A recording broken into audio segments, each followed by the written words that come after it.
Let me know. We're live. We are live with Gavin Ortlund and Trent Horn. Before we jump into today's discussion, I nearly said debate, I wanted to tell you about Covenant Eyes, who is one of our sponsors. I think at the start of every new year, people ask, how do I get in shape? How do I get healthy? But most people, I don't think, are really that serious because the advice hasn't changed a lot. Like, eat whole foods and exercise. Like, nah. And I think people are like that with pornography. Like, what do I have to do? Well, get Covenant Eyes. Nah.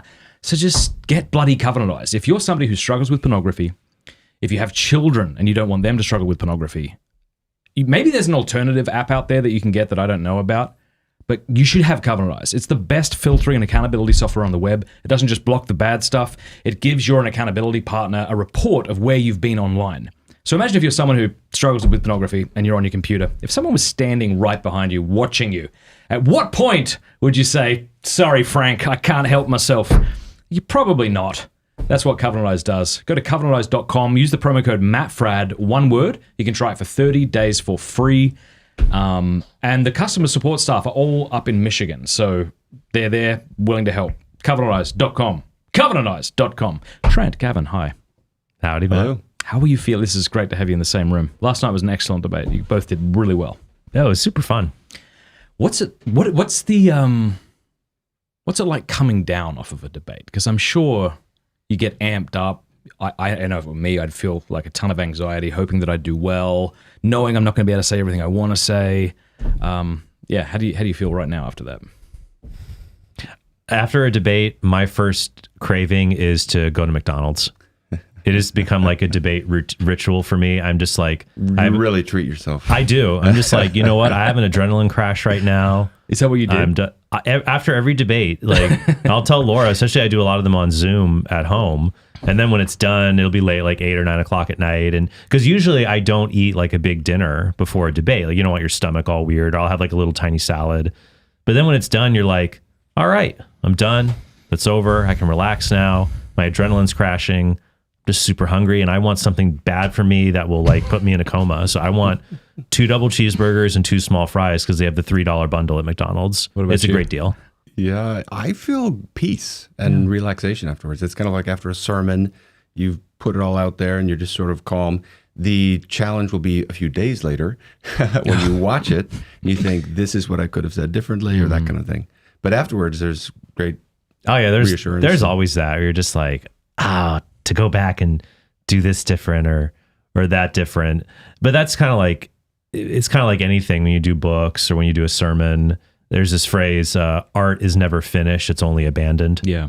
So it's like you work on something, you'll always go back and be like, to do it different. But yeah, life goes on. How many debates have you done? This is number like 6. Formal, maybe? not kind of discussions, but formal. This is the first live one. Yeah. The others have been over a computer. I think 4 or 5 other ones. That was my main feeling about this one, is how much more enjoyable it was to be in person. I love doing them it live. Makes such a difference. Because you've done 8,000 debates now, I think. Oh, not. I mean, I've done enough. Do you feel a lot less nervous and anxious than you did the first, say, dozen? Yeah, I think I've done more than 12. So if I had to say, I'd say I've done over a dozen. And yeah, so I do feel like I didn't really feel like I got into a groove of debates until like doing 4 or 5 of them. But like I'm always learning, and it's just like with different people, you get a different experience and learn different things of what you were glad you did, things you would rather do differently. So I'm totally going to make Laura mad. She's gonna say, "Don't talk about jujitsu." I'm like, "I'm gonna talk about jujitsu." Here we go. Totally. She's like, "You're always talking about it too. You're always talking about it." It's like the other woman. Totally. That it's similar. Or if you do a martial art, it's actually kind of similar in that respect. Like if you go awkward, you suck at it. So at the beginning, Yes, I do. But I did jujitsu for about 3 weeks, and there's like I just cannot. No, you got to stick with it, man. Push through it. But that's the thing. You're going to be bad at the beginning. Yeah. But so you weren't bad the more you do it, you get better. And also, like if I do jujitsu or you do martial arts, taekwondo, whatever it is, different opponents will test your different approaches, and you'll get different feelings. Right, because like you're very, what's the word? Just kind and humble. Like people really love that about you. Like I was watching last time, like I think you're the most likable person I've ever encountered. So like if you took a going for the jugular approach, you would have just looked like a jerk because you know what I mean? Whereas if maybe you were debating someone more inflammatory, say James White or someone like that, maybe something like that would be more called for. I would never go for the jugular, but I would go for the carotid to quickly put them to sleep with a rear naked choke. Okay. So I wouldn't go for the jugular, but the carotid artery, yeah, definitely. And what about you? Like, is there this sense in which you're like, okay, how do I convey this well? How do I expose what I believe is false in the other person's position and yet maintain that charity towards the person? It's going to be a difficult line to walk. The video that I put out before was very much on that tension of, on the one hand, you want to really lay into the arguments and not hold back at all. At the same time, how you argue is part of the content you're trying to get across. If it's just 1 Corinthians 13, without love, it's a clanging gong or resounding cymbal. Without love, it's not just insufficient, it's counterproductive. I believe that. Now, I think that'll be expressed differently in a debate than if you're having a dialogue. So you have to be mindful of the format you're in. But I really think that's true. You can alienate people. Now, but love doesn't mean you're not sharp in your rhetoric. And so that's the thing that's interesting to me about debates is it's such a different kind of format. That's the one thing I don't like about debates, is that for the audience, the rhetoric will often be more influential than the arguments. And you have to be mindful of that. And that's kind of a bummer. But you also hope people out there will slow down and actually think about what's being said. Yeah. Sometimes it seems as though they're just looking for that one little sharp turn of rhetoric. And that's why I tell people, like, why I do debates. Like, I don't think a debate ends an issue. For me, debates don't end issues, they begin them. That, like, because there's a lot of rhetoric involved and personality, I like debates, especially live debates where people go back and forth, is because it gets people excited about the topic being debated. Whereas normally, like you and I could, like, write a book on, like, Sola Scriptura, and we exchange and we've got, like, the written replies back and forth. And not as many people necessarily pick that up and go through it versus, like, watching the clash and there's rhetoric and there's, back and forth. But in watching it, my goal at the very least is people to say, that other guy had a really interesting point. I want to go and look into that more. Or I want to read the different sides of this and really get into this more. So that's why I do debates where I think, like, if you make a decision of what to believe in based on watching one debate, that's not a sound epistemology. Because I'm sure, like, the apostles lost debates with their Jewish opponents. Probably you could have gone up against, a Judaizer who's just, like, sharp as, can quote the Torah like nobody's business and, go and engage other people. But debates have a good virtue to them, because you read in the New Testament, you see they debating in the synagogue. Stephen could not be refuted by his opponents. But the goal for me in doing them is, like, it's going to get people excited about this topic to want to investigate it and come to their own conclusion and look at each side. What I like about debates, just to add on to that, is the structure, because it guarantees this kind of objective process where each party has equal time. And there's something that emerges from the objectivity of that process. And you just let it run its course. I think I compared it to a job interview process, where many times you don't know how it's going to go at the beginning. And I found you have to kind of submit yourself to the process and just be okay with not knowing, halfway through. And a debate is kind of like that. There's this dynamic that emerges through that objective process that helps us discern the truth. How have Catholic and Protestant debates evolved over the last 20, 30 years, would you say? I'd be curious for your thoughts on that. I mean, my feeling is, in some respects, they have gotten more respectful. I wonder if the culture has changed and become more hostile in certain ways, such that many Roman Catholics and Protestants are able to get along a bit better, and because we feel we have a common enemy at times.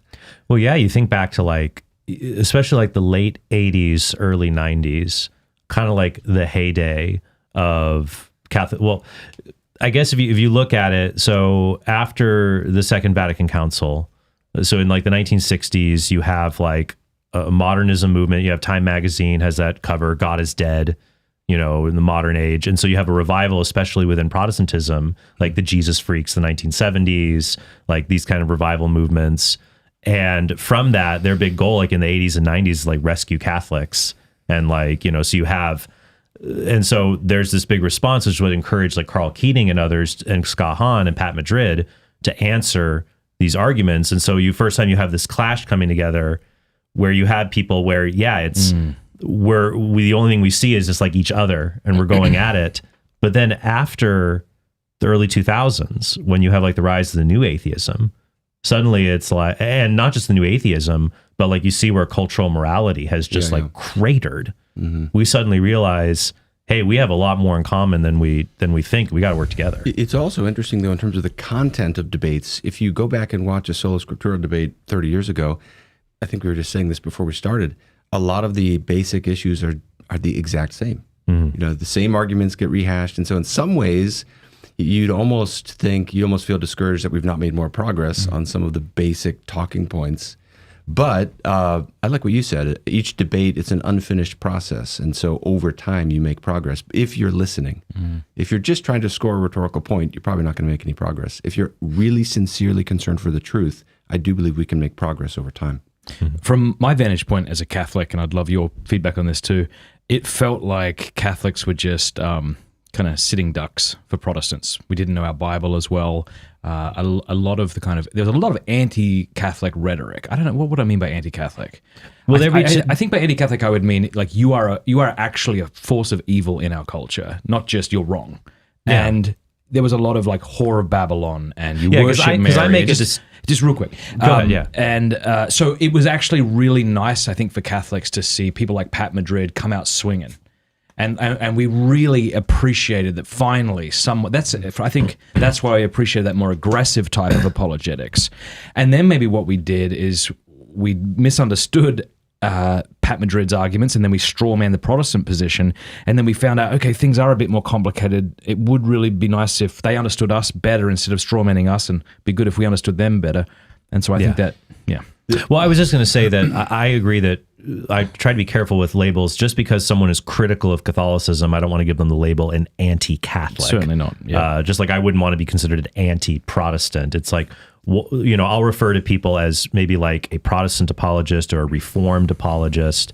One who defends a particular position will involve being critical of other views that disagree. Yeah. But anti-whatever, I think there's some kind of like not necessarily malice, but just like perpetuating almost like hateful attitudes. Or what would an anti-Protestant be? Yeah, I mean, perpetuating a hateful attitude is kind of the thing that comes to my mind. But the question you asked kind of raises a perennial tension that I wrestle with: is how do you even gauge the other side? Because the noisiest voices that will seem anti-Protestant don't represent the majority of people. This is something I experienced last night. Very warm, very hospitable, very gracious people. Every single person that I spoke to, most of the people there, most of the people commenting are Roman Catholics, every single person was very gracious. But the people who are not gracious, who are anti-Protestants, are more vocal, and it's easier for their voices to be louder. And I'm sure it's the same in the opposite direction. So that's another one of those tensions as we talk to each other, is not allowing the most vocal voices to represent the entire tradition, the majority of which may not be well represented by that. The thing that's just in my heart about all this is that I do believe we can make progress with time, and I think it does take time to understand each other. If the only goal you have is simply to denounce, we will misunderstand each other. There are beliefs about Protestants that have taken me 20 years to understand, that only through patient dialogue, or you might become friends with someone who's of a different political view. And it might be 20 years of friendship before you really understand why, their backstory, their values, why they're coming to that conclusion. So I have a respect for patient dialogue without taking away from the substantive argument, because the truth is not relative, but we're all very finite. Giving each other the benefit of the doubt is a very difficult thing to do, especially when you're convinced you're right and you're convinced that what this person is saying has been refuted soundly.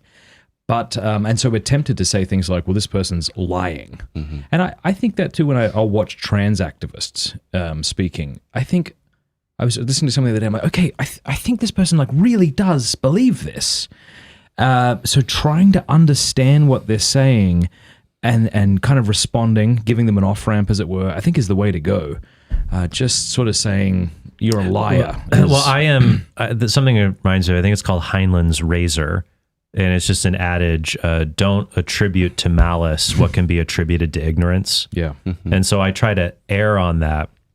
Like, for example, and this happens all the time, like we've gotten this nice pattern of like rebuttal videos. Like we'll put out here's my thoughts on something. Here's why I disagree with you. And rebuttals to rebuttals. Oh, yeah. And rebuttals to rebuttals to rebuttals. And that is why I have my rule. My rule is always like one rebuttal, then you get a dialogue It's a good debate. rule. Not for every rebuttal. Some people I'll rebut. I just want to put it out there. I'm not really interested in dialogue and debating them. Yeah. But I want something to break the infinite cycle, and a face-to-face dialogue is a great way to do that. Yeah. But it's often you know we can be tempted to say like, oh, this person misrepresented me. When I think our first instinct should just be, this person misunderstood me. Like we always want to, like, I think, to attribute to people, because that can happen when we're trying to understand each other, and language can be ambiguous, and what people say versus what they mean. We should always start with that we are ignorant or misunderstood or hopped over something. But the idea of like misrepresenting, if this person is lying about something, or at least you could say they misrepresented me because they misunderstood me. Exactly. Because you may need to say they misrepresented me. Right. If your position is this and what they said is this, and if their video gets 5 times as many views as yours, Sure. You might need to point that out. Yeah. But one thing I want to say is just, my value is irenicism. I know I talk a lot about that. One thing that I have to remember, and I think is so important, is that doesn't mean you don't. There are times, I think of Christ with the Pharisees. So if Christ is our model of love, there are times. He calls them broods of vipers. So just the other day, Whitewash terms, yeah. Yeah. So just the other day, I put out a tweet about mocking people, and how basically if you mock someone on Twitter, you will gain a greater following. And I was saying we have to resist that pressure to become scornful because of the rewards of the algorithms. But I edit it before I put it out to say frequently mocking people, because there are those times where you have to sort of rise to the challenge. It's like salt. It's something that should be done sparingly. When you overdo it, it sours everything. Because, I love, like in the Old Testament, for example, the prophet Elijah mocks the prophets of Baal, and he's like making fun of them about how their God can't get the job done and he's on vacation. And so the problem is some people take these particular instances as a license to just make that their modus operandi. And that's where I think you get a problem. Are there people that, I'm sure there's people you've heard debate and you're like, oh, please don't debate. You're not good at it. Like you must have had some natural aptitude for conflict and engaging on these issues before you stepped in the ring. But what would your advice be to people perhaps on whether they should begin to debate or not? I think knowing the different medium. So it's kind of like preaching a sermon versus giving an academic presentation. If you don't understand academics and you're just used to preaching, you need to learn. This is an entirely different kind of discourse to do an academic presentation.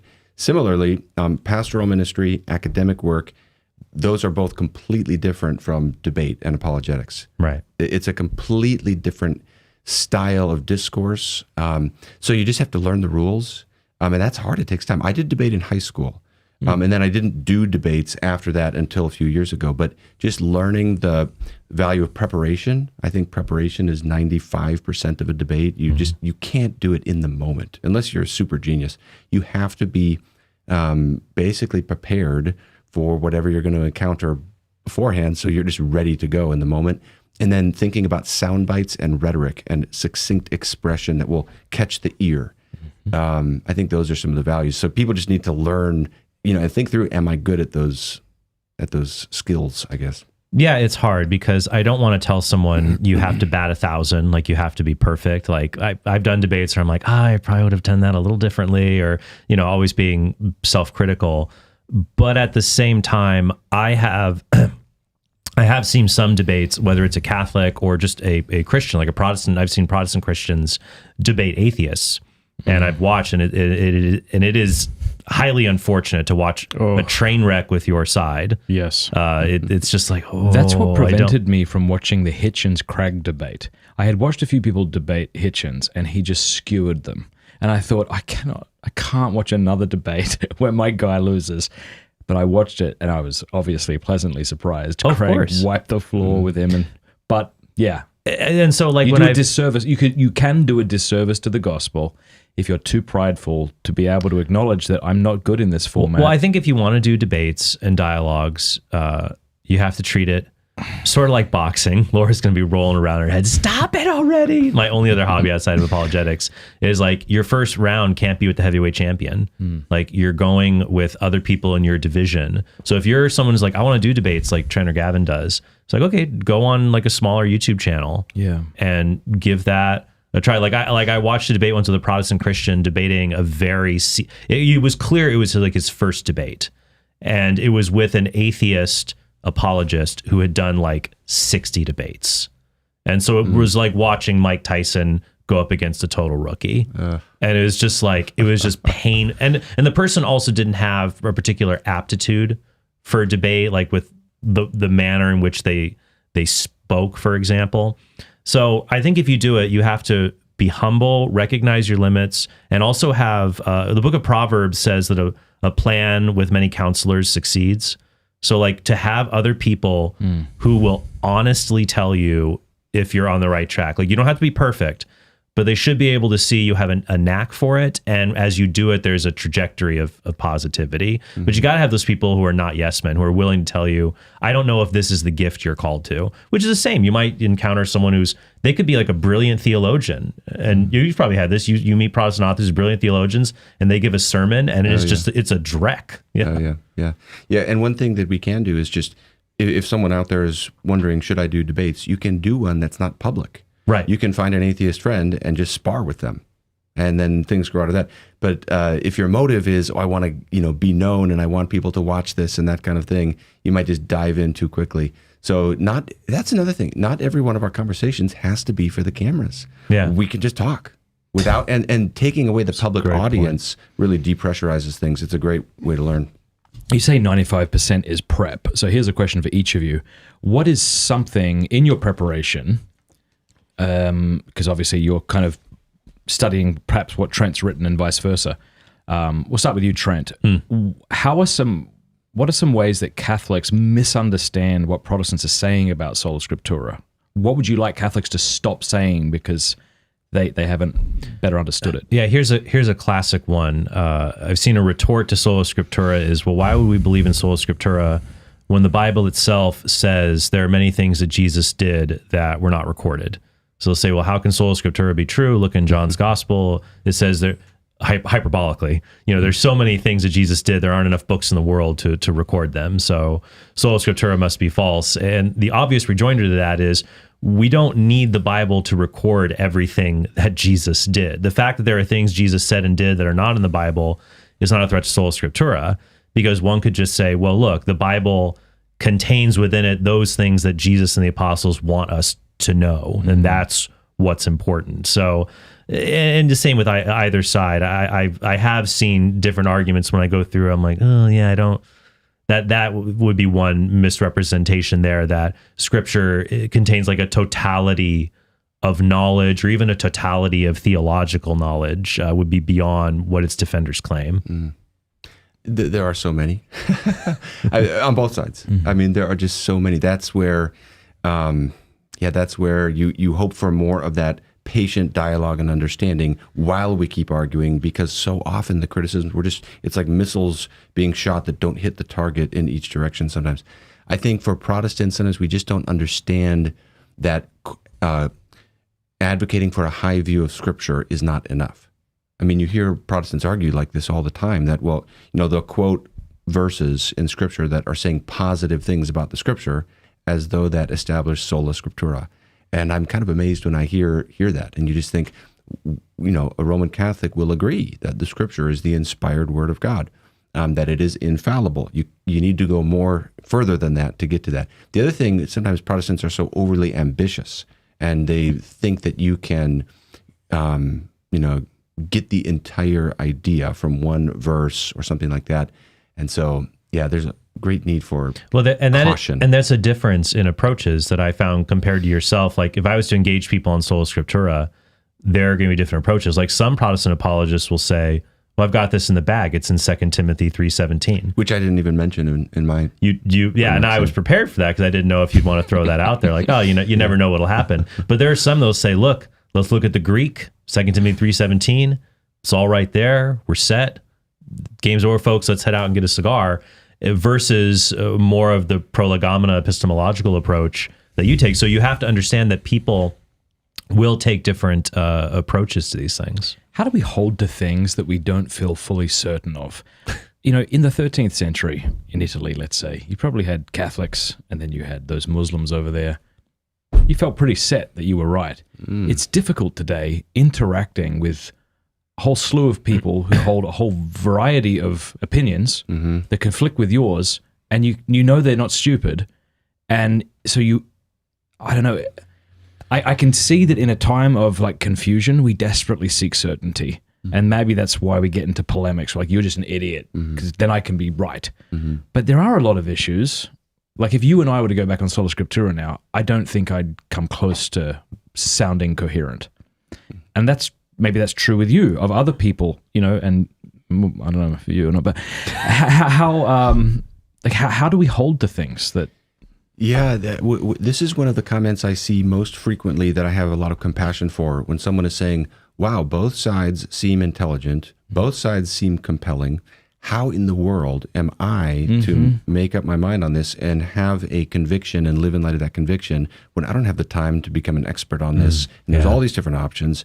And I think if someone is having that struggle in the way, that's a good thing because they're grasping the complexity of these issues. Yeah.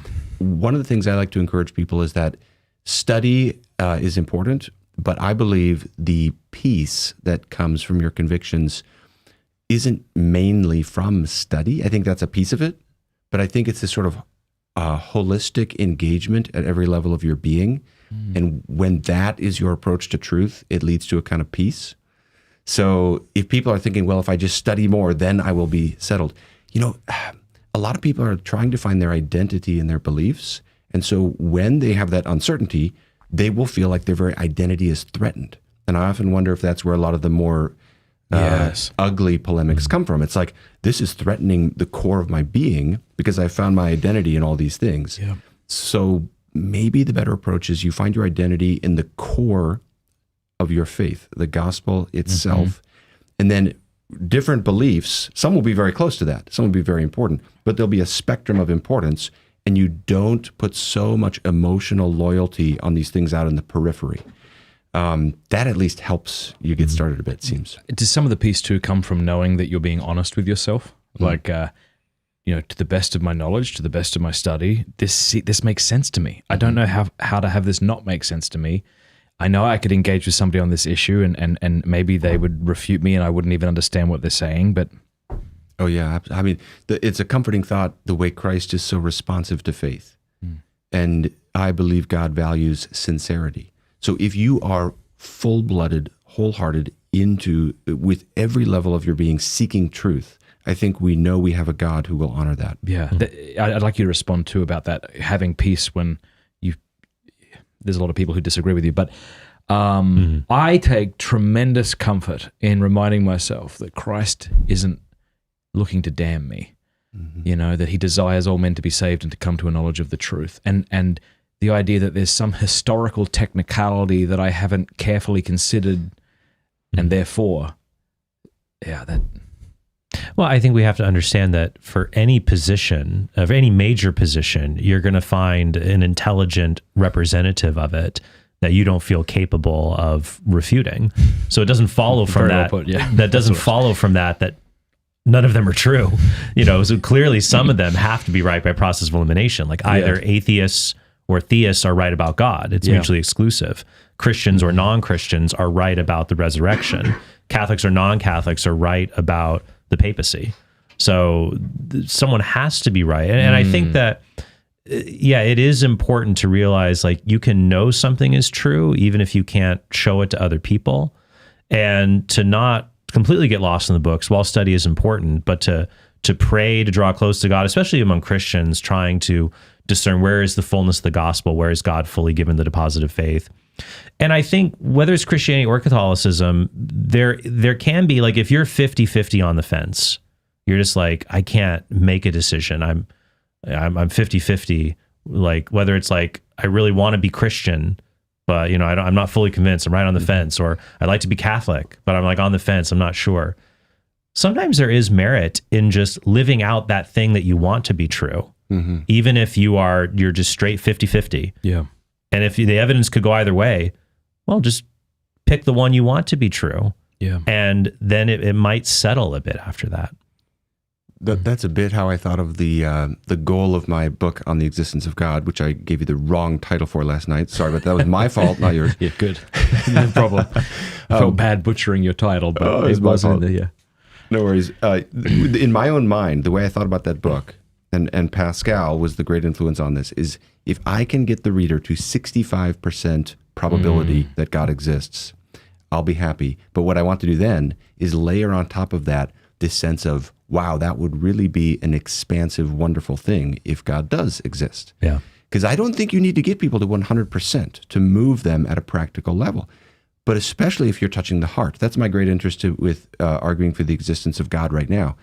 If you take theism and atheism and you look down the road at all of the implications, I believe atheism is a dehumanizing worldview.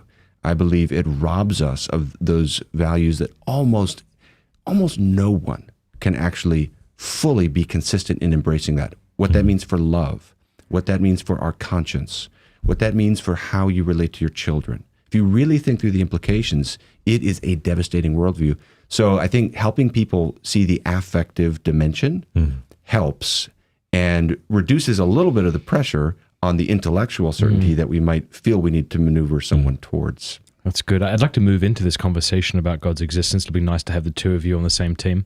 Yeah. But I do want to have just one more question here. Sure. And it's kind of a challenge to Catholics, and that is, I remember listening to Pat Madrid debates back in the 90s and him saying, like, look how divided you are, Protestants. But we have this infallible church that's able to sell these claims. I mean, that kind of came back to bite us, didn't it? I mean, look at how divided Catholics are. Like, our vitriol isn't for Protestants anymore, it's for each other. Like, you pointed out last night, I mean, you ask a Catholic about salvation or the death penalty or who the Pope is, you're going to get a lot of different answers. So, well, I don't think do we really have this infallible church to save us from the chaos that we perceive in Protestantism? No, I think we do. But as I mentioned in the debate last night, that the magisterium exercises infallibility rarely. I liked your example about the break glass in the case of emergency. Yeah. And that typically, it offers that. And I think we can find a similar parallel in Scripture, that Scripture might teach something, but it doesn't follow it's taught it as a perpetual norm for the church, like what Paul says about women wearing veils in 1 Corinthians 11, for example, that even when, so there's a similar analog there when it comes to Protestants and the authority of Scripture. So I think as Catholics, we should not oversell to say, look, there are disputes among Catholics. And some of them are, about issues of prudence, like, was this a good idea? Was this a bad idea? There are theological matters the church hasn't weighed in on. Who's right about God's foreknowledge? The Thomists, the Molinists, or maybe other people off in the way? The church hasn't given an answer to that question. But I do think it's worth exploring more, and I'm happy to explore it more in a lot of venues, just exactly what are disagreements among those who use Sola Scriptura as a epistemology versus those who appeal to sacred tradition or to sacred tradition in the magisterium. What are the essence of the differences there? Because you're always going to have people that disagree, but I do think one can objectively determine the amount of disagreement between these different epistemologies and find some to be more or less. All right. I certainly don't want to open up another debate on this topic, but feel free to respond. I'll refrain from commenting on it. All right, yeah, fair enough. All right, so the two of you have written books on God's existence. That was one of your first big ones, wasn't it? Answering Atheism. How do you feel that's fared? What do you mean? Would you go back and say, oh man, I would not make that argument today? Gavin has 5 kids and I have 3 kids. And I think what you learn is with your first kid, you make all the mistakes. And you're like, oh yeah, man, what was I thinking? Then with your fifth kid, you're just like, I'll be fine. I don't even. But I remember. I'm just going to ask for some questions from my local supporters. Of course, I'm not bored. No. Well, when it comes to answering atheism, I have learned a lot in the past 10 years of doing debates with atheists, of reading atheistic literature. So I am in the point now over the next 2 or 3 years, I have a few different book projects on the table. One of them I'm thinking of calling like The New Case for God. And I might do 2 books. One is more of a higher level book, and the other is kind of a very popular level. And they may end up replacing Answering Atheism. I love Answering Atheism, but I've learned a lot since I wrote it, both about like how I would engage atheism and just how to write a book, frankly. It was my first one.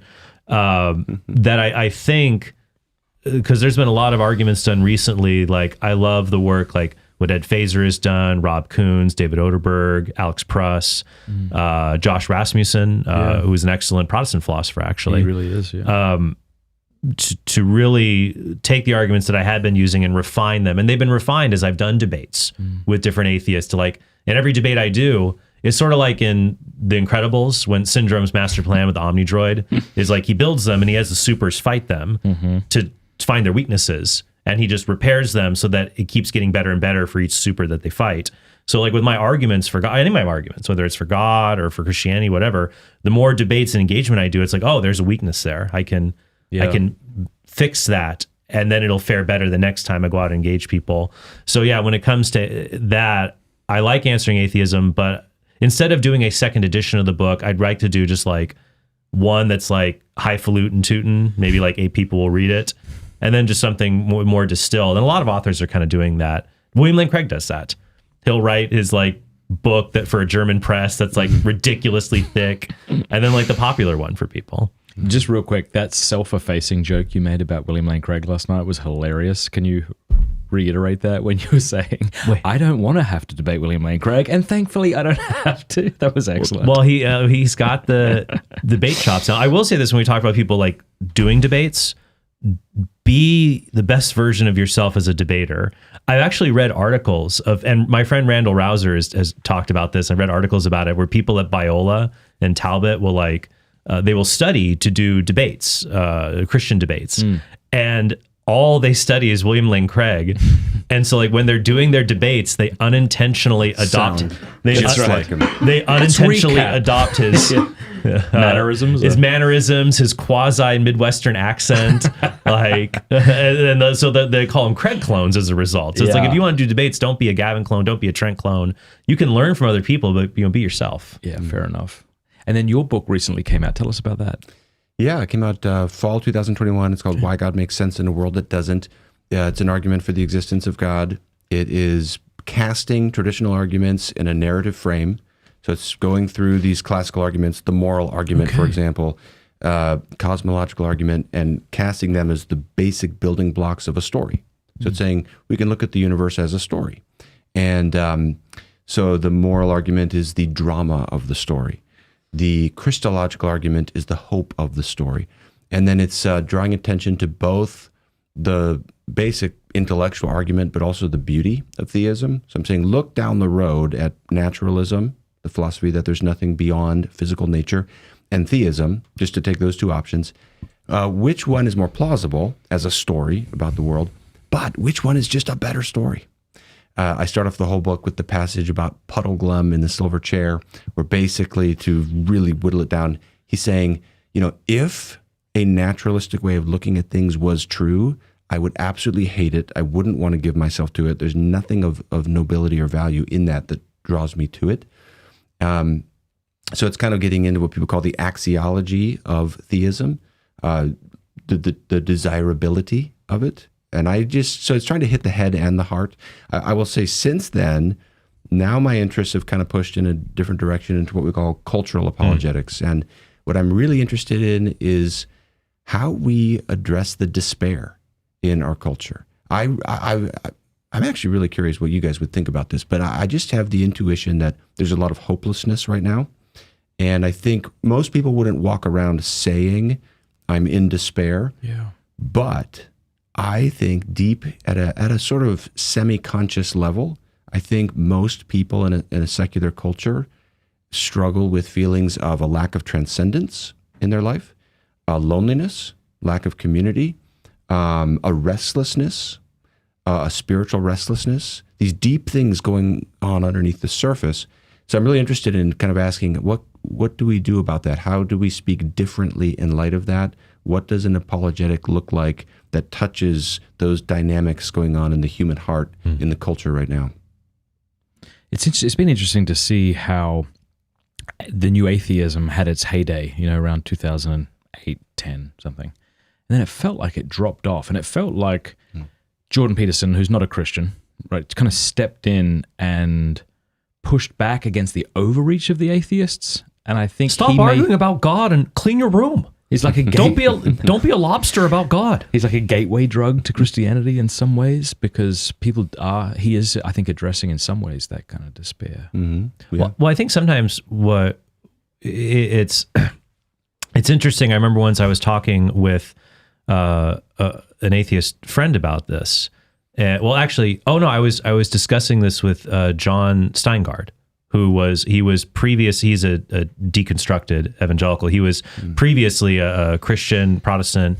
He was the lead singer of this well-known Christian band, Hawk Nelson. And then he left the faith, had a deconversion, and now he's on a journey again. And he's very open to theism now, and he's still wrestling with a lot of issues. And he brought up a point to me he found interesting. He said, I think it's so interesting when Christians will debate, like they'll just debate whether God exists or not. They're not willing to debate like, hey, here's all of Christianity is true. I'm going to show God and hell and all of this stuff. They only like focus on one little thing, like proving just that God exists. And my reply to him was, this is in the interview we did a while ago. I said, yeah, but I think atheists do the same thing. Like many atheists who are materialists, who believe in a reductive view of the world, that only matter exists, won't do a debate where they'll say, guess what? The only stuff that exists is matter.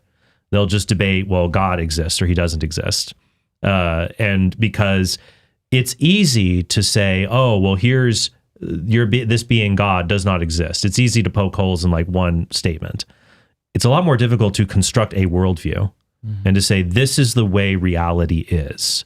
And this is important for us to understand. Like we've talked about Catholics and Protestants misrepresenting each other and misunderstanding. If someone's an atheist, I don't understand their worldview just by knowing they're an atheist. Yeah. Because I know people who are atheists. Like you have, for example, Philip Goff, I think is an example. He's a philosopher who's defended the fine-tuning argument for God. I'm pretty sure he is an atheist or at least non-religious, but he believes in cosmic teleology. So he thinks he's almost like a pantheist a little bit. Yeah. Like he believes the universe has an order to it, that it has an inbuilt teleology. It's not purely reductive. So you'll have some atheists who are just, it's just materialism. Others will say, there are immaterial things and there's reality is a bit richer and deeper. Mm-hmm. But I think it's important, like what you're saying about telling a story. It's like the story of materialism is a rather grim one. I'd rather not be a character in. Yeah. I mean, I'm curious if you guys sense this, but my intuition is the needs in apologetics are changing somewhat. I don't want to overstate that because at the end of the day, you still need to have just good, classical, solid arguments. But there's so much deconstruction right now. I don't know if you see this as much in your circles, but in evangelical circles, there's a lot of people leaving the church. The percentage of religiously unaffiliated people in the United States 30 years ago was about 5%. Today, it's almost 30. So you go from 1 out of 20 who's an atheist or agnostic or not affiliated with one religion to almost 1 out of 3. And it seems to me the main causes of that have more to do with people who've been wounded by the church, people who have concerns of a moral nature. Mm-hmm. I mean, I think we still need to make good classic arguments, but it's not like, we just haven't been doing good classic arguments. I think there's these cultural and moral dynamics that we have to think about. How do we give the best apologetic right now? Yeah. That's just an interesting question to me. Mm-hmm. And it's kind of nice to not prejudge exactly what is needed, but to actually talk with real people. Yeah. And in the context of that, a real evangelism and apologetics emerges.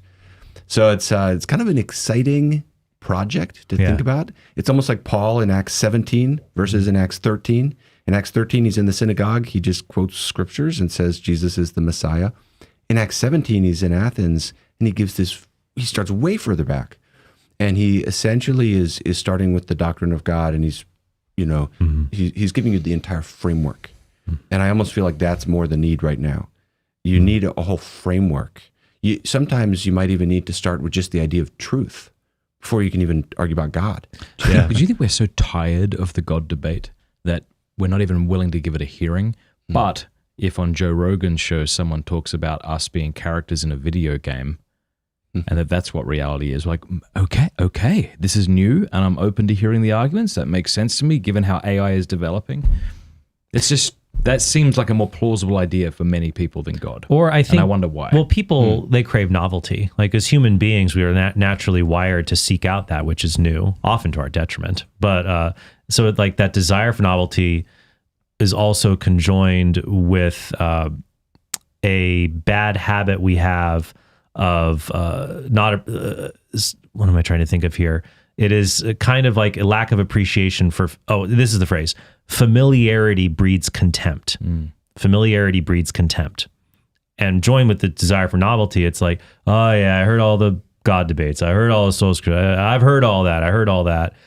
And the same with scripture. Oh, I've heard that passage. Oh, I've heard this. And so you've become familiar, but it happens in everywhere. It's like when people don't take their spouses and their children, value them as much. They become so familiar. There's not just like they take them for granted, but there's like a contempt. And you seek out something new instead of realizing, no, the things that are important to us will be familiar, but we're always mining them for, and like God, like our relationship with God, it's infinite to plumb the depths of the divine mystery. But we can treat God as something so familiar. We just have, what does God want me to do? We have that contempt almost. So I think, when I was bringing up the new atheists earlier, it's like, yeah, they poke fun a lot at God, but I think there's a waning there because people desire, what is the big story? And new atheism is great at ripping the other stories, but it's like, what's the story you're telling? And I liked what Gavin said about like the moral argument and talking about human beings. That's why I want to explore in my new book a very specific moral argument, saying that from my pro-life background, that I think that atheism has a very difficult time affirming things like the intrinsic dignity of human beings or human equality, not just morality in general, but like these very specific features of human existence that even like non-religious people will swear up and down by. Like, yeah, of course, you should not discriminate, and humans are equally valuable, and all of this, like, yeah, but where's the ultimate foundation for that? Yeah, I like your point, though, right? Because this is perhaps why the moral argument, I'm not sure how old the moral argument is in its current iteration. Aquinas wasn't offering it, like, at what point did we become more subjective, perhaps more inward-looking, that we're much less convinced by the cosmological argument, but we find the moral argument very, very gripping. Yeah. There is a book by, I think it's David Baggett and one other person that gives a history of the moral argument. It might be Walls, but yeah, the history, it's a great book. I think that's right, it's Jerry Walls. But just to that point, I mean, and to Trent's point, there are so many people in our culture who will embrace a secular worldview while still wanting to retain certain values that are extremely difficult to ground within that worldview. Yep. And I think one of the helpful things we can do is draw attention to those points of tension. Individual human rights, human equality. That has not been a self-evident truth to all human cultures at all times. It's really hard to ground in a naturalistic worldview. Justice. Is there any hope for moral justice? Is there any... and is that's an injustice right there. Interrupting us. Trying to talk will it be righted in the future? Will the judge of the whole earth make things right? I'm trying so hard. Whatever I was saying was so good. But I was derailed. But right, like I loved your point about like human equality. Like we take it for granted. Like you should treat people equally. Why? Throughout most racism is evil. Why? But here's the thing: we agree we ought to treat equals equally and unequals unequally. Right. That's why like people, like I just really can't understand spending like $70,000 to get like the third kidney transplant for your cat. I mean, there's people who do like that kind of stuff. And I love what the Catechism says about animals. We ought to show compassion for them, but not give them the care that is due only to persons.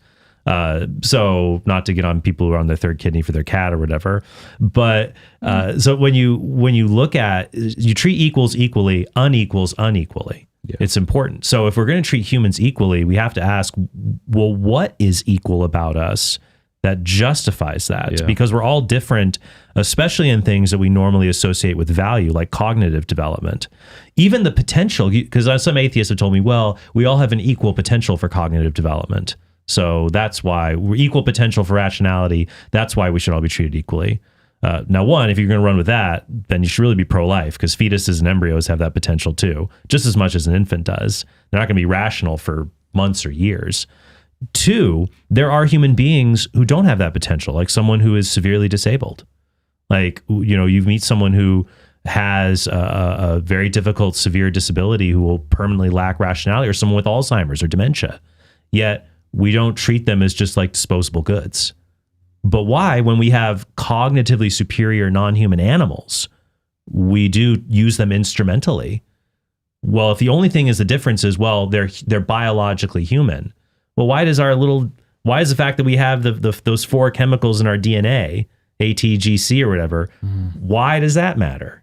And I think we got to get a more metaphysical, transcendent ground for that. The 2 areas that I love to press into are justice and love. What I want to do is help the person feel the implications of their worldview. So think about the greatest injustice that ever happened in your life. How did that feel? Okay. What rose up in your heart against that? Now think about that feeling as purely the process of evolution. And I'm not saying that the alternative can't have a role for evolution, but if it's reductively explained by evolutionary factors, the only reason you feel those feelings, that injustice is wrong, is because it helped animals survive.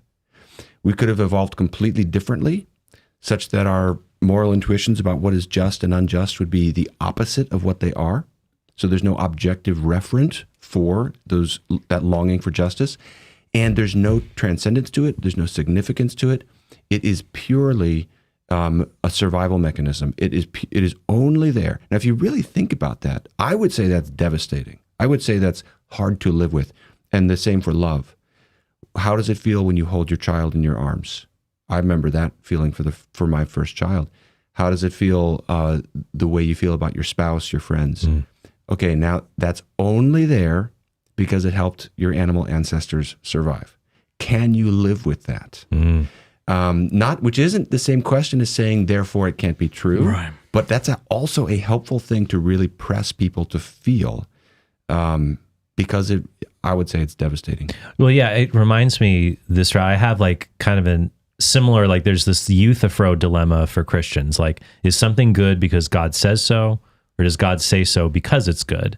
And the idea is that either God is arbitrary or morality is above God, like he has to consult a rule book. Now, I think the dilemma is answered easily if you say, well, no, something is good because God is good by his very nature, so everything he commands will be good. But I've thought about like kind of a similar kind of dilemma for atheists when it comes to morality, and I would pose it this way. Is morality true because it's useful, or is it useful because it's true? And so if it's true because it's useful, there's all kinds of useful moralities to achieve social ends that we'd probably be pretty horrified by. And some of it, and people have used that, like euthanasia for marginalized groups and incapacitated people. That's been done throughout history. So if it's true because it's useful, well, now we're at the mercy of like utilitarianism. If it's useful because it's true, because that's the idea of the evolutionary explanation.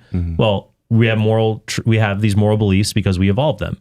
And I agree with you. That's probably the case. But that doesn't mean that evolution caused them. Like the reason we have mathematical skills is that our hunter-gatherer ancestors, if you were bad at counting tigers, you didn't last very long. But it doesn't follow that we invented mathematics. We did evolve to get better at it, but math is prior to what we evolved to figure out. Similarly, then, so if it's not useful because it's true, it's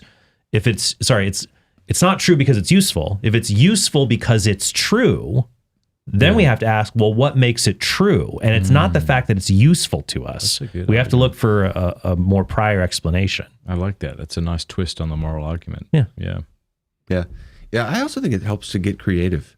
And, in my book, I give an argument from music and an argument from math. Okay. And I'm really adverse. Do you think you could break that down for us, the music one, or is it? I want to hear I've heard like Craig on math, but Give me the music one. That seems. Okay. I love that. Just to say that my point about the argument, then I'll lay it out, is that, I'm very adverse to triumphalist approach to apologetics. Sure. So I go into things trying to be very careful not to ever outpace the actual argument. So I was very skeptical that you'd ever be able to build an argument from math, music, anything like that. That's the second chapter, arguments from math, music, and love. But my main point about this was different people find different arguments helpful. They're very modest arguments. They're what are called abductive arguments, means an inference to the best explanation. I'm not proving God, but I'm saying he's a better explanation. And I've been amazed to find some people who won't find the more logically crisp arguments compelling actually are touched by these different kinds of arguments. So just a reminder to be creative. I like that because I think my inner skeptic goes up whenever somebody tries to show me an airtight argument. Yeah. There's something in me that's like, but if you're saying, I'm not even trying to do that. I'm not even trying to convince you. I'm just saying, like, wouldn't it make sense if you're like, okay, my guard goes down. Oh yeah, right. Yeah, the way I like to say it in the book is I give the skeptic, I show them the back door. If you want to reject this argument, here's how you can do so. Good. So they don't feel like the deer in the headlights. But you're inviting them to consider which worldview is the better explanation. So the basic observation is that music conveys transcendence and meaning in this very mysterious way. And what first got me open to considering this is that all of the top philosophers of music are puzzling over the question. That's why where people just reject the argument out of hand, you say, go read the philosophers of music and tell me you're smarter than all these people who have no idea. How does music convey meaning? It conveys meaning in a non-representational manner. So unlike language, the words don't refer, or the music doesn't refer to specific objects, but music can convey meaning. Music can convey sadness. It can convey jubilation. Yeah. And it conveys transcendence. Almost everyone understands there are times when you're listening to music when it at least feels significant. It feels important in some way. And so you basically in the book, I just walk through, I describe that probably better than I just did. And then you just ask the question, what's the worldview that can better account for that, both emotionally, but also intellectually? And I share from Lord of the Rings, Chronicles of Narnia, this Thomas Aquinas, this whole Christian tradition of thinking about music as the first language. Peter Kraft, you've interviewed many times, says music is the original language. And this is a Christian way of thinking about music, is that it's the language by which God created the world. For the naturalist, you're stuck with the evolutionary mechanisms, and there's greater mystery and greater uncertainty as to where does it get this transcendence and how does it convey meaning. And you just go through the explanations within evolutionary psychology for music, and there's so many different ones of them, and people are just uncertain. They just don't know, why is music so powerful. So I just think that's interesting. So it's an abductive argument to say this worldview gives you better tools to make sense of our experience of music. Very good. Can we have a break Thursday? We're going to have a break. We're going to come back and then we've got a bunch of questions about God's existence from our local supporters. And we're also going to put links to Gavin's book on God's existence in the description below. So please go pick that up. And we'll also have, of course, Trent and Gavin's YouTube channels below. So be sure to subscribe to them. Good? Yep. Thank you. Got to play the ads.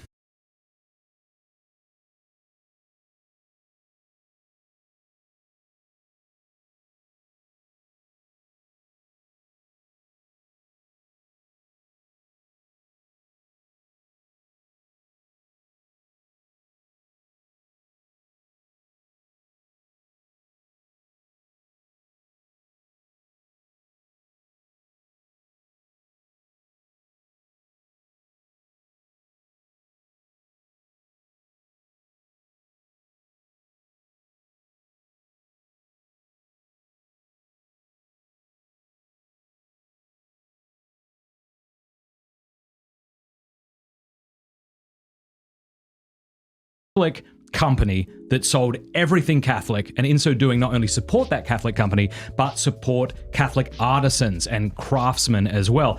I've got a bunch of stuff that they just sent me. We have a Chrism scented beeswax candle, which Thursday thinks smells delightful. We even have Chrism lotion cream. They have rosary bracelets. They have kids' books. They have... What is this? This is like a Mary doll for your children.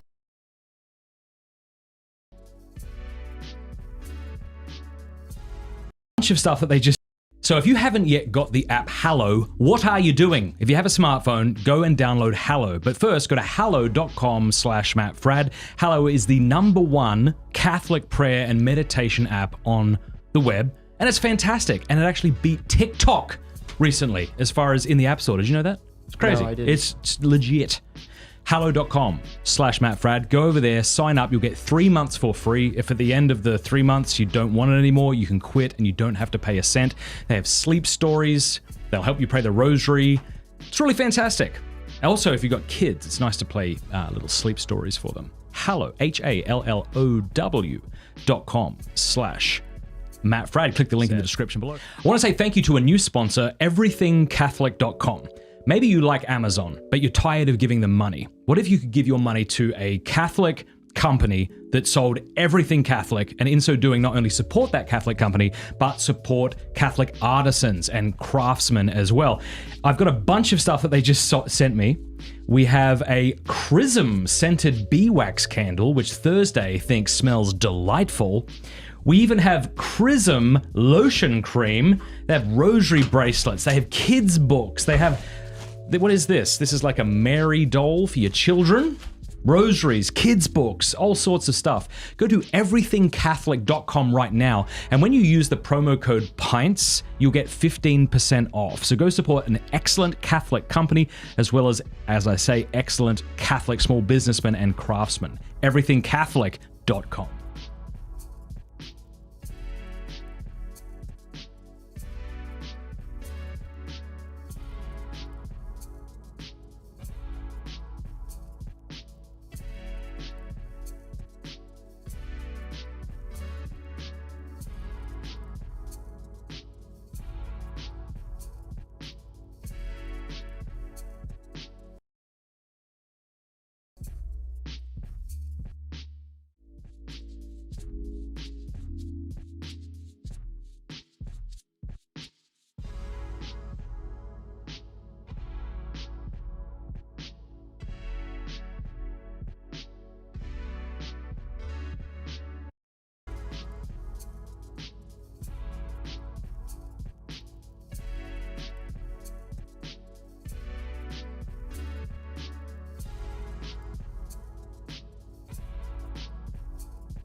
What if you were just trying to get me to yell at you like that guy in the video that you showed me? Christian Bale. Yeah. Oh, good for you.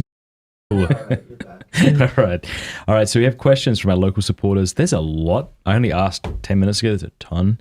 So we're not going to be able to do justice to these questions. So just forget about it. There has to be some kind of justice to them eventually. And we also very good. Yeah. We also you don't have to both answer. So feel free to take one or not.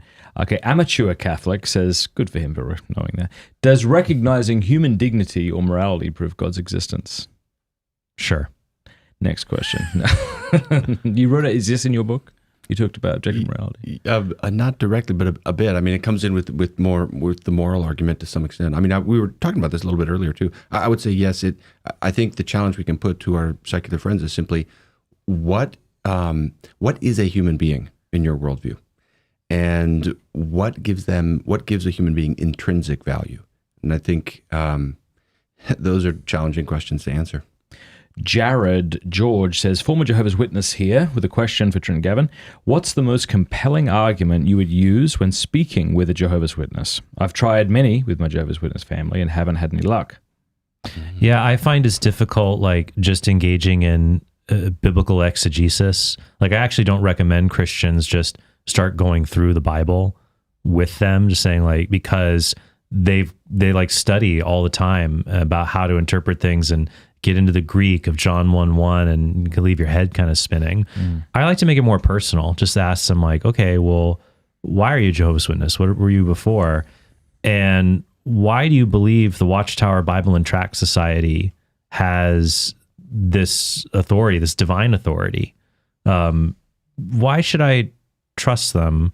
And then bringing up things like they've made like these routine failed predictions, and they'll end up saying like, well, this is fallible light and things like that. But pointing out, I think, problematic areas of wondering, and this would go to anyone, like, you know, why would you trust the Bible in the first place? Why would you trust the Catholic Church? But I would just say like the defeaters to the Watchtower Bible and Tract Society, like reasons that make me skeptical of them. And then why do you think they have this authority to tell you what the Bible means in the first place? Any thoughts? We can pass on that one. Does the deliciousness of beer prove God's existence? Okay. Do you drink? I do. Okay. Yeah. Liesel H. I only asked that because I know you're a Baptist. I don't know how universal that was. Well, when the debate was going to be in the cigar lounge, I thought about going up with a big cigar in my hand just to betray the stereotype of the Baptist minister. Okay. He probably likes cigars and beer more than I do, actually. I don't like beer either. I know it's the show based around it, but I only drink liquor to be more like a grown up with people when I'm out. Otherwise, Liesel H says, question for Trent: when will Laura start releasing daily sketches? She's hilarious and the best channel on YouTube. No offense. It's better than my channel, at least. So daily sketches, we'd probably, maybe if we start a Patreon to get babysitting money, we could afford to do. Does she shout at you the way Christian Bale shouts at that guy who walks across the set? Good for you. Laura has never raised Laura has never raised her voice at me. I don't believe in that our at entire all. marriage. Not at all. And you're probably right. All right. In one of Trent's debates a while back, the atheist had that twist on the problem of evil regarding animal suffering. Oh, yeah. I'd love to hear a more in-depth breakdown of that argument. I'll admit that I don't think the normal response to the problem of evil does a good job covering that of animal suffering. Well, I mean, the idea of the problem of evil is that there's things in the world we wouldn't expect. And I'm interested to see how you handle... Do you cover evil a bit in your book? Yes. Yeah, so it's like evil and suffering is at first what we wouldn't expect if God existed. And the question is, how do we reconcile that? And so we see some evils and it's like, oh, like if humans commit evil, we can see a good reason God has for it, like to give us free will. And I think the complaint is, all right, but what are the good reasons for animal suffering? Like it's not for animals to have free will because they don't have free will like humans. So some of the responses for some evils, I agree, like the good reasons God would have to justify some evils, there's going to be a multitude of reasons. In fact, you don't have to give specific reasons. You can just say, look, God's all powerful and all knowing. Why should I think he lacks those reasons? But yeah, with animal suffering, I think that you can provide a wide variety of reasons as to why God would do that. Like that animal suffering is just a necessary consequence of creating a material world where, that's Aquinas' answer, where, you know, the lion gets more perfect as the zebra gets less perfect when they're eaten. And that things like animal pain, why can't God just make animals that don't feel pain? And I would say, would they be animals? They'd seem more like how would they know to respond to danger in the natural world? Like how would they know to eat when they're hungry? How would they know to run away if they're on fire? You know, they touch something hot or like something's biting them. If God just programs their brains to always act in a survival manner, but not in response to stimuli, they'd be more like furry robots than the goodness of animals. So there's a lot that would go in there. And I've also explored the possibility that animals, one, well, if they don't have conscious awareness of their own pain, it's not as much of a problem. And two, if animals do have conscious awareness and they're suffering, maybe it's possible that God will compensate animals in the afterlife by resurrecting them, not with, by just reconstituting them. And that's something that some theologians have explored. I think the problem of animal suffering is actually one of the toughest ones for us to respond to because as Trent pointed out, the traditional theodicies or responses to the problem of evil don't always apply to the same degree. In some cases, they don't apply at all to the animal realm because animals are before the human fall. And so I think C.S. Lewis's chapter on this is still helpful in The Problem of Pain, chapter 9 on animal pain. I take a little different approach. I think the thing that is so hard is people can always just say, look, in heaven, on the new earth, God is going to make a perfect world that doesn't have a crocodile eating a gazelle in which the gazelle slowly, agonizingly dies or something like that. And so the person can always ask the question, why didn't God set it up like that to begin with? Right. That's my concern with the limitation of appealing to kind of natural laws. My approach is kind of, I wrote an article many years ago saying the satanic fall may have influenced the natural order. And that's the approach I take, which is kind of, as crazy as that seems, some really smart people have believed that. Well, Catholic theologians, I think I'll just give a few examples. Catholic theologians, Hans Urs von Balthasar, one of the greatest Catholic theologians of the 20th century, he advocated for that. Alvin Plantinga, one of the greatest Christian philosophers, advocated for that. C.S. Lewis. Tolkien's The Silmarillion basically envisions that. That's the story. It's the evil angels fighting with the good angels, and that affects nature.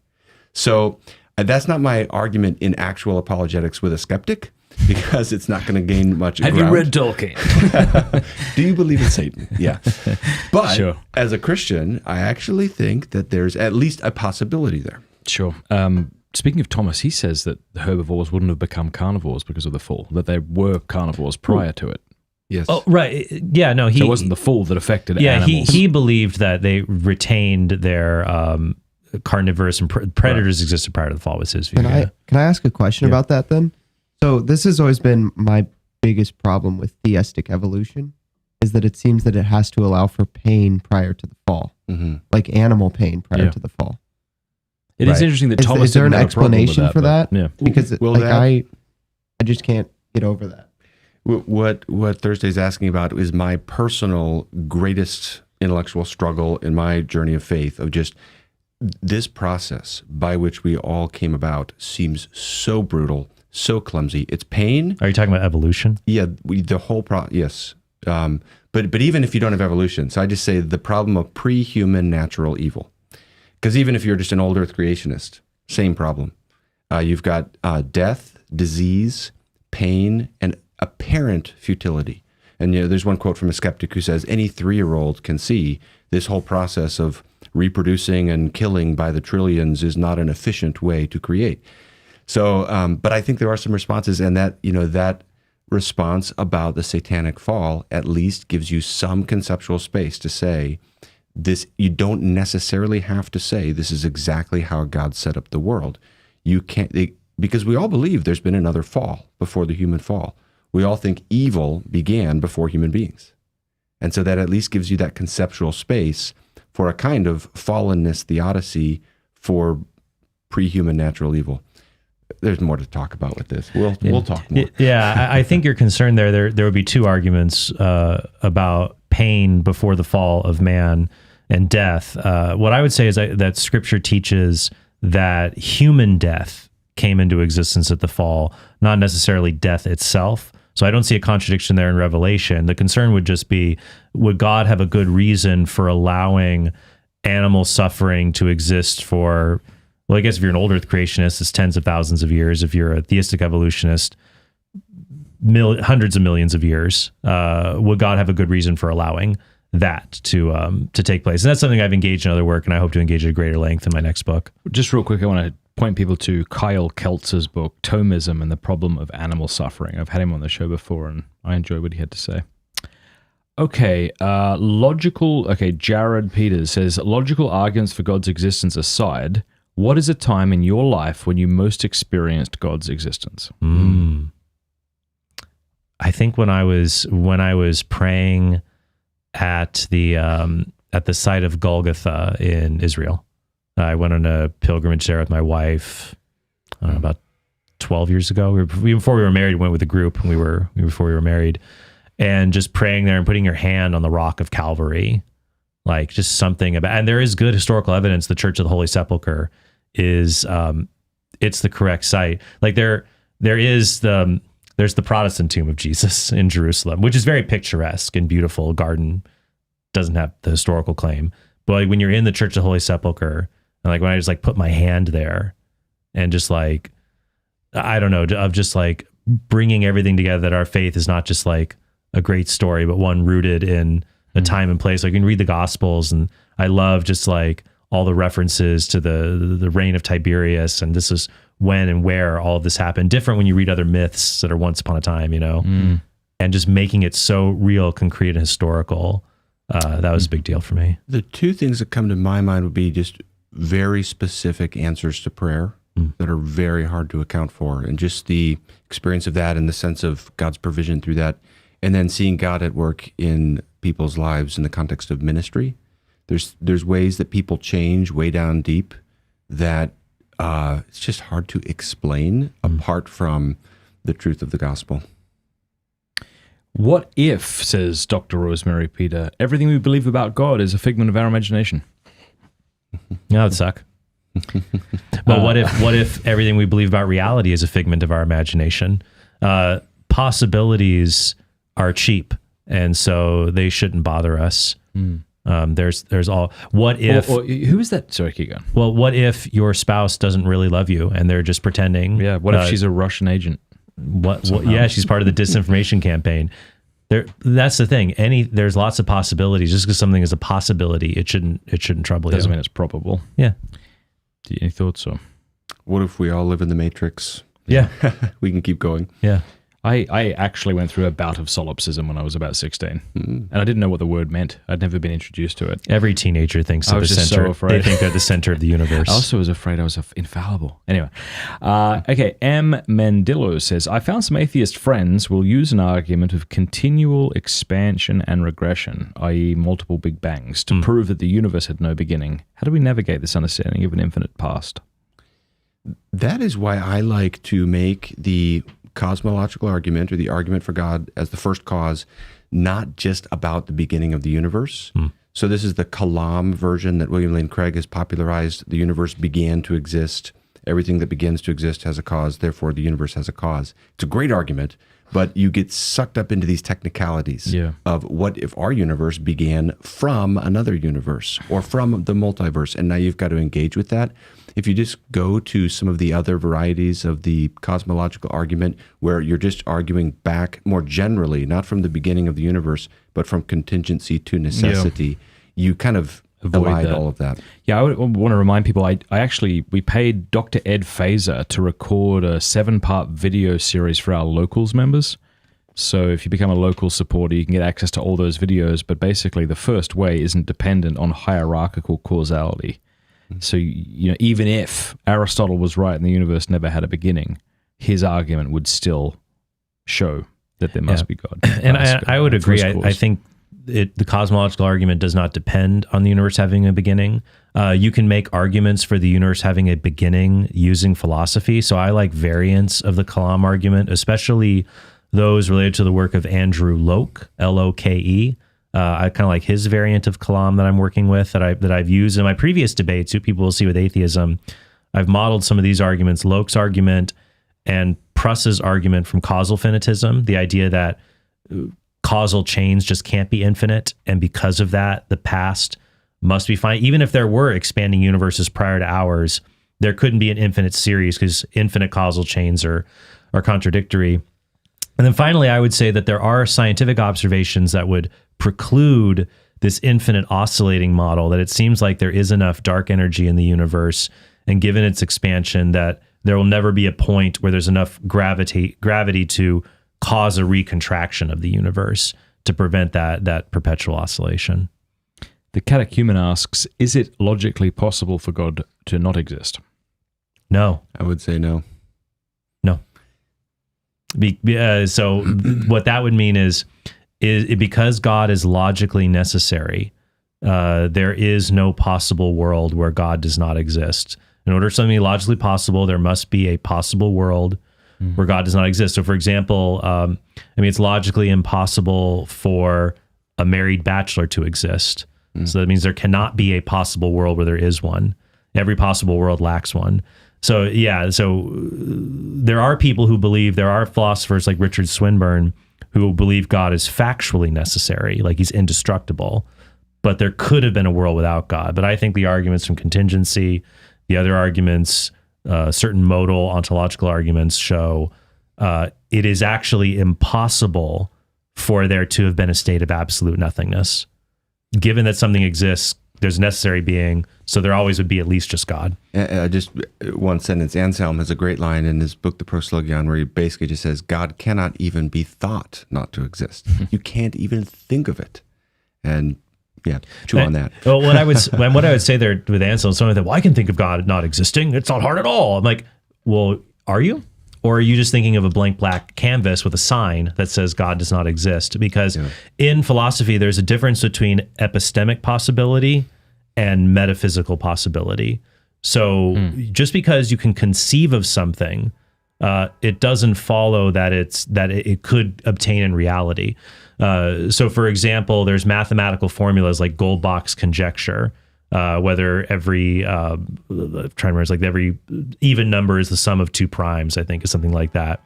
And so is it true or not? There are unsolved problems in mathematics. They're either true or false. And you could imagine it being true and you can imagine it being false, but it can't be both. It's only metaphysically possible for one or the other. And so I find when people are thinking of nothing, usually they're not actually thinking of nothing. Right. They're usually thinking of blackness or empty space. Yeah.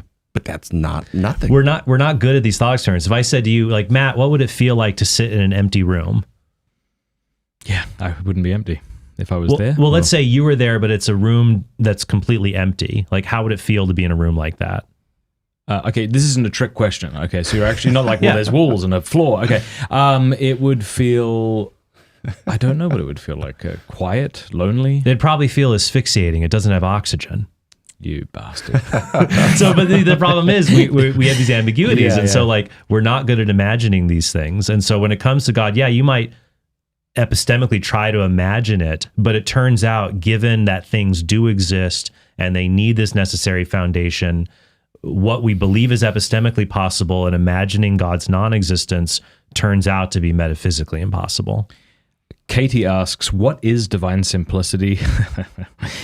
20-second answer, this please. Is great. Why is it important for Catholics to believe in it? I'm so pumped that this is asked, because this is, go ahead, Well, okay, so 20 seconds, right? No, I'm joking. Take your time. Divine simplicity is the doctrine that God has no parts. You can state that in a couple different ways. That's one simple way to get at it is say God is whatever he has. The reason that is so important is because it protects other doctrines that are right at the heart of the creator-creation distinction. So it protects God's absoluteness, that he's not conditioned by anything external to himself. It protects his aseity, that he exists only from himself. Because if you say God isn't his attributes, that there's love and righteousness just out there somewhere external to God, God happens to come along and just conform to these things that exist externally to himself, then where did love and righteousness come from? Mm-hmm. And that punctures divine absoluteness. Well, what I was excited about, why I asked this, is because a lot of people think of divine simplicity as just a Catholic doctrine. Yeah. But there are hold to it, correct? Oh, yeah. Well, it's a historic Protestant doctrine. Yeah. I mean, it's in all the Protestant traditions pretty much everywhere until it's only changed in like 19th, 20th centuries. Right. And so like, I remember like Cameron Bertuzzi, when he was going through his conversion experience, like one of his objections to Catholicism was that the Fourth Lateran Council infallibly teaches that God is simple. Now, people have different models of simplicity. Doesn't mean that doesn't mean that if you accept divine simplicity, you must accept like Thomas Aquinas' model. But what makes it so fascinating is like, if that's your problem, well, the church defines that, but it's not a strictly Catholic belief, because like you said, magisterial Protestantism, people have accepted this for a long time because it goes to a classical tradition. If something is composed of parts, there's something prior to the parts that puts them together as to why they're together and not separate. So if God has parts, well, what puts all of them together in God? And if there's something more basic than God, then that's God. And so that's where you get a lot of problems. Nicole Clare says, tips on how to approach people who don't care if there is a God or not. They aren't even agnostic. They're just bored with the entire topic. We've touched on this, but they are the hardest nuts to crack, in my opinion. 100%. And this is partly was playing into the discussion earlier of some of the shifting needs with apologetics. And that question is right at the heart of it for me, is many people just don't want to have the conversation. And I think we have to start further back, just like in Acts 17, Paul starts way back with the idea that there is a God. I think we have to start Further back, I think a practical suggestion would be to find out what are the things that your friend cares about and try to look for those points of tension between their currently held values and a secular worldview. Try to help them to feel. We want to be careful not to push them into despair too precipitously, but you also want them to feel the tension. Do you have a worldview that can ground the things you currently love and value and make life meaningful for you? There's a lot to explore there. Well, it's like when Jesus says, where your treasure is, there your heart will be. So sometimes when you're engaging people, it's like they have to treasure something. Yeah. Like, what do you treasure? And try to relate that to God, I think. Okay. Matt McClowski wants to know, does the beauty and deliciousness of Cuban cigars, Cubans are his favorite, clearly, prove God's existence? We've already done this. They could be part of a cumulative, abductive weighing of the evidences. What's your opinion on the contention between belief in God and science? Why does this keep coming up? Probably because there's these loudmouth, celebrity, atheistic scientists that don't represent the many, many faithful scientists and scientifically inclined people that are in the world, frankly. Another factor is overly literalistic readings of Scripture, I think, hurts us. But yeah, it does seem like it's more apparent and at popular level than substantive and actual. Yeah, I think if you asked a lot of college students, I'm sure they're brighter than I give them credit for, perhaps. But what do you even mean by science? That could be an embarrassing question for people. I don't think we know. It's like, well, it's just truth or Fauci or something. Yeah. Well, I think Eccles is her last name. She wrote a book, I remember citing in Answering Atheism, looking at scientists who did not believe in God. And like, there's this common idea that like, oh, when you get into science, it shows you God doesn't exist and naturalism is true. And what she showed in her research of the beliefs of scientists is not that science is more likely to make you an atheist. It's more that atheists are just more inclined to want to pursue the sciences in many cases. Yeah. So it doesn't follow that science leads them to atheism, but that when you survey many of these people, especially scientists, as the science becomes more fundamental, when you get down to biology, chemistry, and mathematics and physics, you're more likely to find people who believe in God versus those who might study like a social science, like psychology. I was with my children in Guatemala, and beautiful place, and my son Peter pointed to this volcano. And there was a cloud above the volcano. He said, I think God's right there, Dad. I think that's where heaven is. It was a beautiful thing to say, but it also made me think, gosh, is my faith just bullshit? Sometimes you get asked a very simple question like that. You're like, oh God, maybe this is just wrong, and we're talking our children into something that's insane. Well, let me finish. Yeah, go ahead. I don't think that's right. And here's how I answered, and I think I gave a good answer. I said, well, imagine, and this is Peter Crave's analogy, imagine two fetuses. What's the plural? Feti? Two fetuses in the womb, and one says to the other, do you think there's life after the womb? No, this is all there is. And the other one says, well, if there was life, what might it be like? Well, it'd be a very large, soft, warm place, much warmer than this. Like, they have no conception of what it might be like. The other thing I said, and I think this comes from Pascal, is trying to explain to a child how we get to heaven can sound like science fiction, but surely it's a lot more difficult to get from nowhere and nothing to here, which we've done, than from here being something to somewhere else. Mm-hmm. I think, because I love having little kids because and Gavin's been in this boat too, I'm sure. The best philosophers. They are. Well, they ask these questions. So what I try to do in our house is teach them to be little philosophers.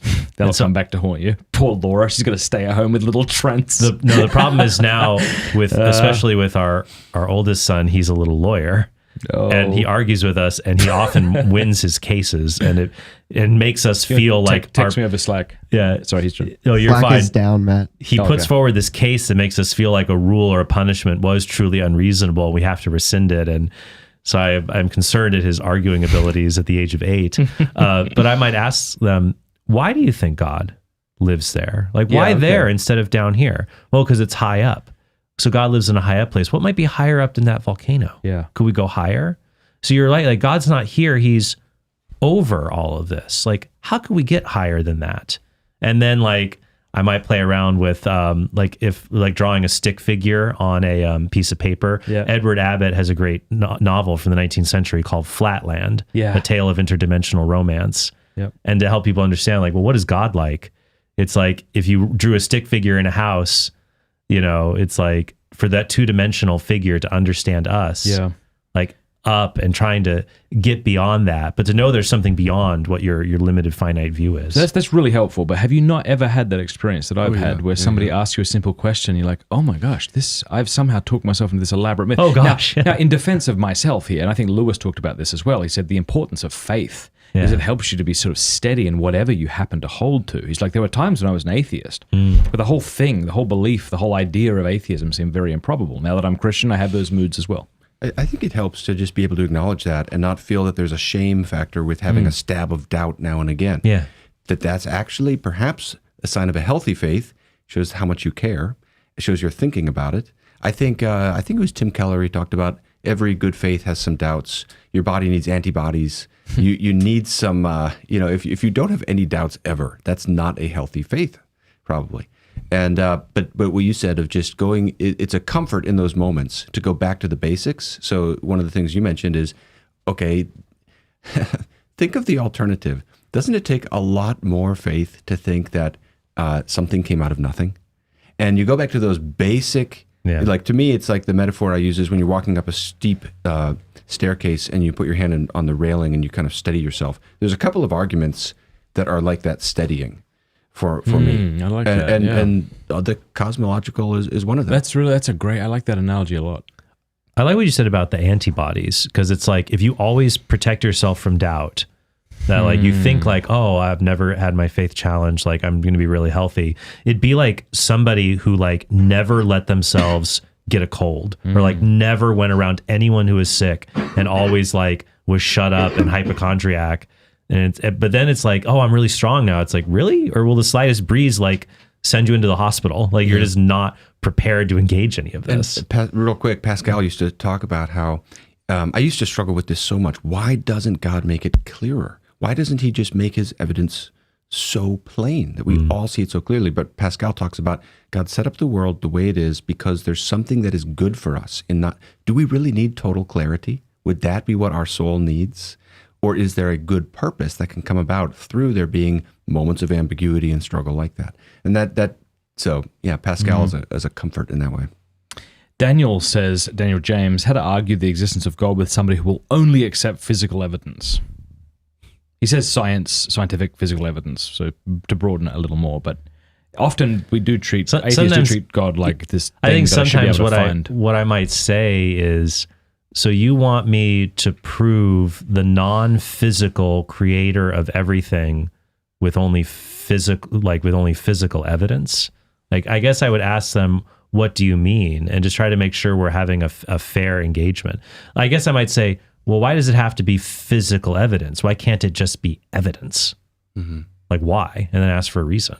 And I think in that circumstance too, you can show that the physical, it doesn't explain itself. Right. So you can show basically that's an arbitrary limitation because the data set you've limited yourself to is not self-explanatory. The other thing is you can still make an argument for the resurrection of Christ.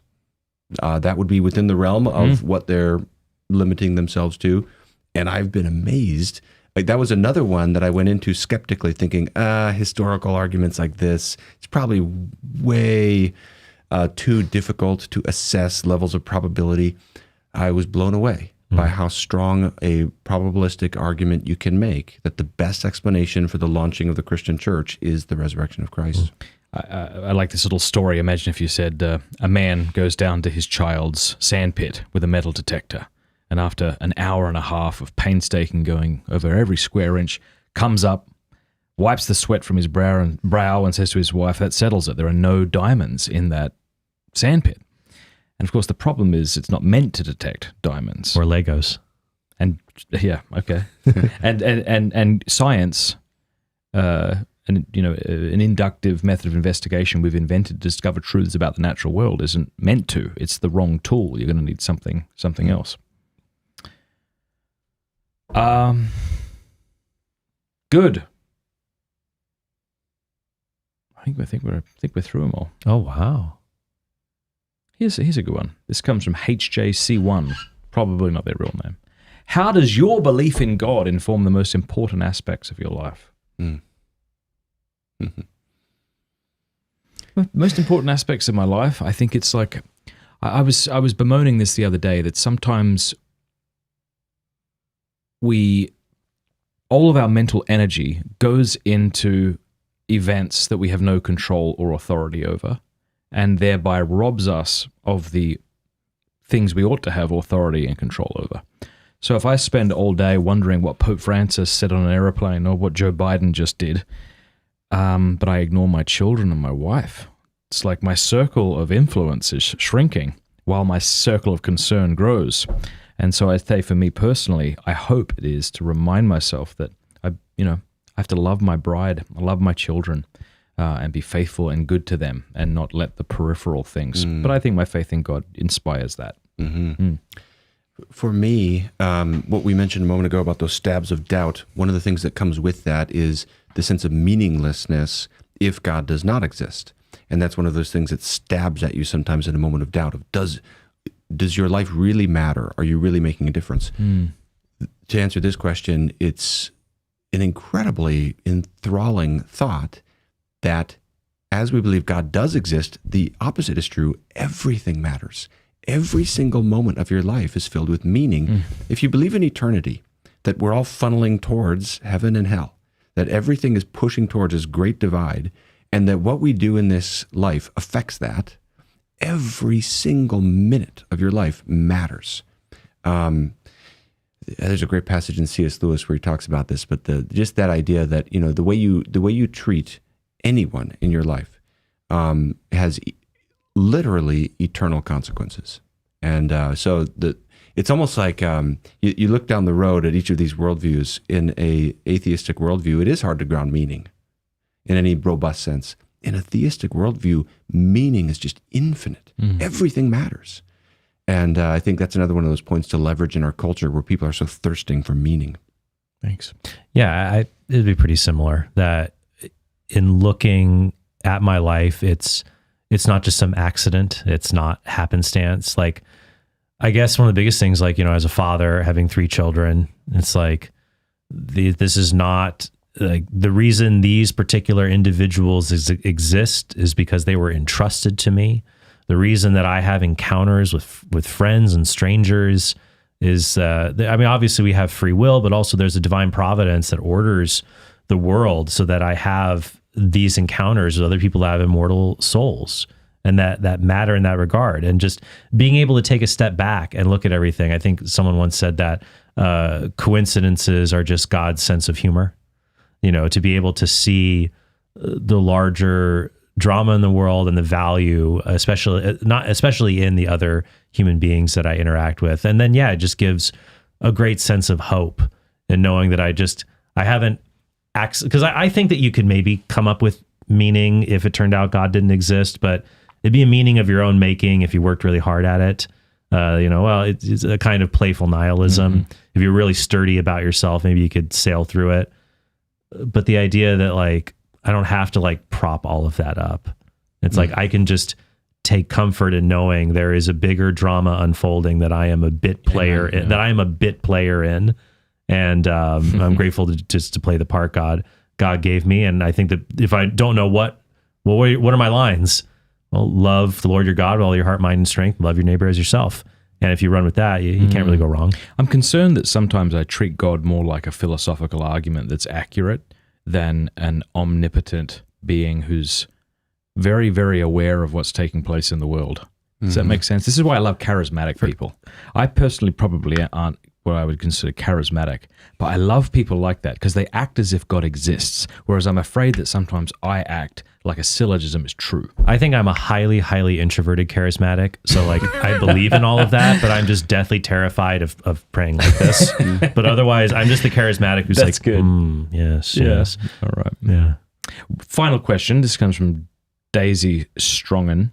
Thoughts on the stoned ape theory? Basically the theory that biblical visions were a result of natural psychedelics. Is that like a Joe Rogan thing? Yeah, it does sound like that. I don't have any thoughts. So you are you talking about religion or Christianity? Because I know Rogan did the mushrooms, stoned ape theory. It sounds like they're referring to kind of biblical characters who purport to have communed with God. Well, I mean, I think there's some people who, when they think that they have interactions with the divine, it may have a natural explanation, either psychological defect or some kind of hallucinogen. It doesn't follow that because that's explained in some cases, that all of the cases are explained that way. Yeah. I think also you would just take a prime example to say, look, was Jesus just like a stoned first century carpenter? It goes back to the trilemma, right? C.S. Lewis.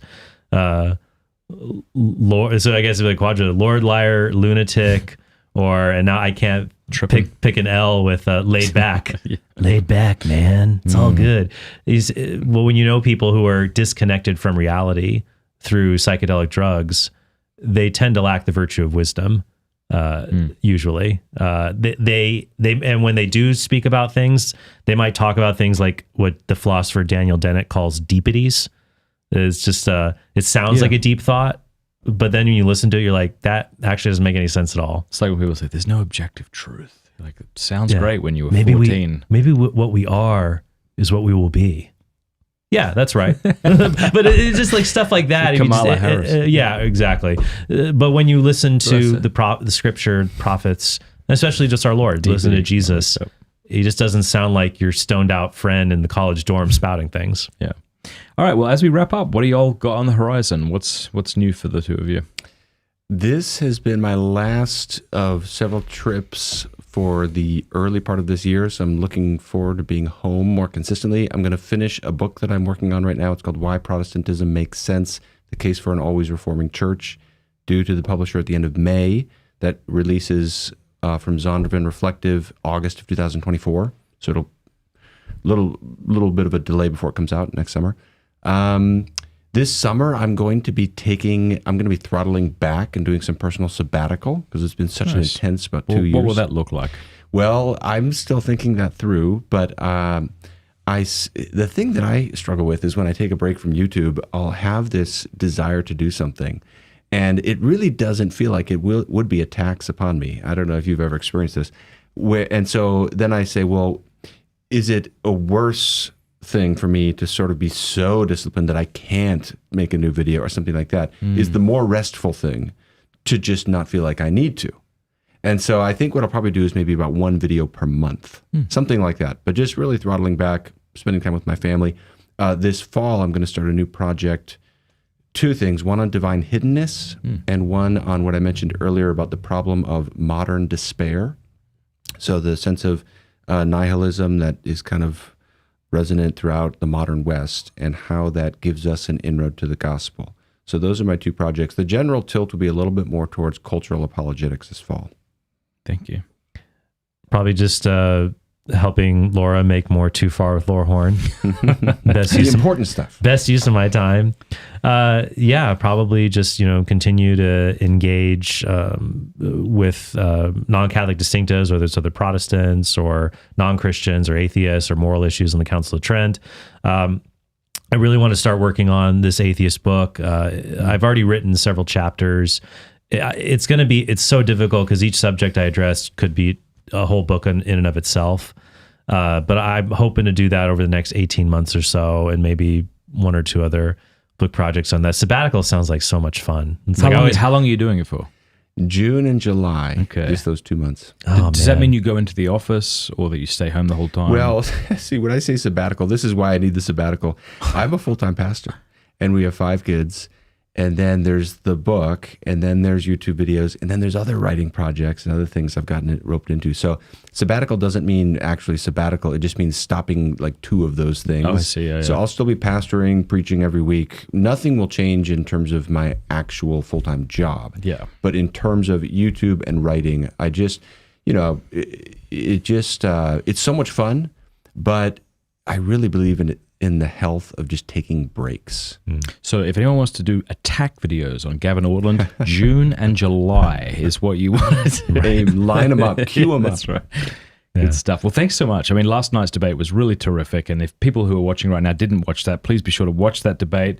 We'll get the audio up. Do we have the MP3 up yet? Or today we'll get that up. People can listen to it if you'd rather do that. Yeah, I need to rip it still. Rip it. Nice. And thanks for coming into the studio. It's been great. Thanks for having us.